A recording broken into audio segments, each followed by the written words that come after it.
நான் வரல. ஆல்ரெடி உங்க ஒருத்தர் வீட்டுக்குள்ள வந்துட்டு தான் நான் அரசியல் கட்சி ஆரம்பிச்சேன்.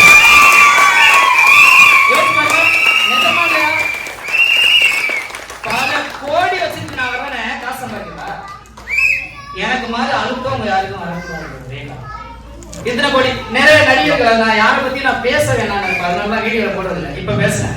என்னன்னா ரஜினி எப்ப ஸ்டார்ட் பண்ண போறீங்கன்னாரு வயசாகி மார்க்கெட்லாம் குறைஞ்சி, விஜயகாந்த் என் தலைமை போந்தாப்புல மார்க்கெட்லாம் குறைஞ்சி, கமலை போந்தாரு வயசாகி மார்க்கெட். இன்னைக்கு சவுத்துல 200 கோடி சம்பளம் ஒரே ஒரு வேலை செய்ய தான். ஆமாவா இல்லையா? உங்களை பாரில இருந்து 10,000 ரூபாய்க்கு டிக்கெட் போட்டு வந்தா ஓட்டு போட சொல்றோம், வரானா இல்லையா?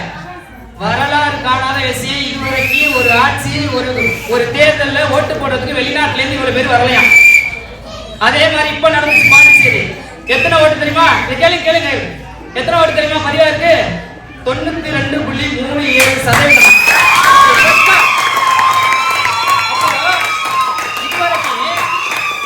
இதுவரைக்கும் 80%, 75% ஓட்டு போட்டது விஜய் வந்து கட்சி ஆரம்பிச்சு தேர்தல் 92னா மிச்சம் உள்ள 12%, 15% யாரு போட்டுப்பாங்க?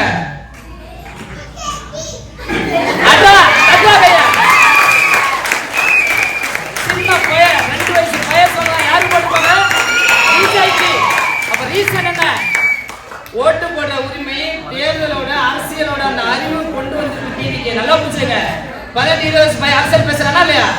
இவன் நாள் பேசுறா அரசியல் ஒரு சாக்கடைக்கு ஓட்டு போடவே போகல. ஆமாவா இல்லையா? நடந்ததானே?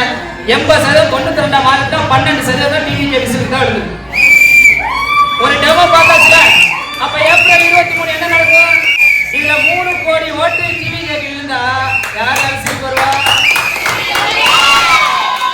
3 கோடி ஓட்டுகளுக்கு நம்ம யார்கிட்ட பேச போறோம், என்ன செய்ய போறோம், என்ன பண்ண போறோம்? ஒண்ணுமே இல்ல. 3 கோடி ஓட்டுகளுக்கு என்ன பண்ண போறோம்? ஒரு ரசிகர் அவ அப்பா அம்மா அக்கா தங்கச்சி 2 பேரை கெஞ்சியாவது ஓட்டுவாங்க.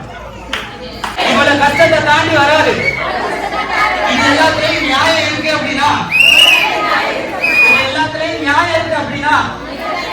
நியாயம் இருக்கிறவங்க மனசாட்சிக்கு தோணுச்சுன்னா சத்தியமா நாங்க விஜய் விசில் சின்னத்துக்கு தான் ஓட்டு போடுவேன்.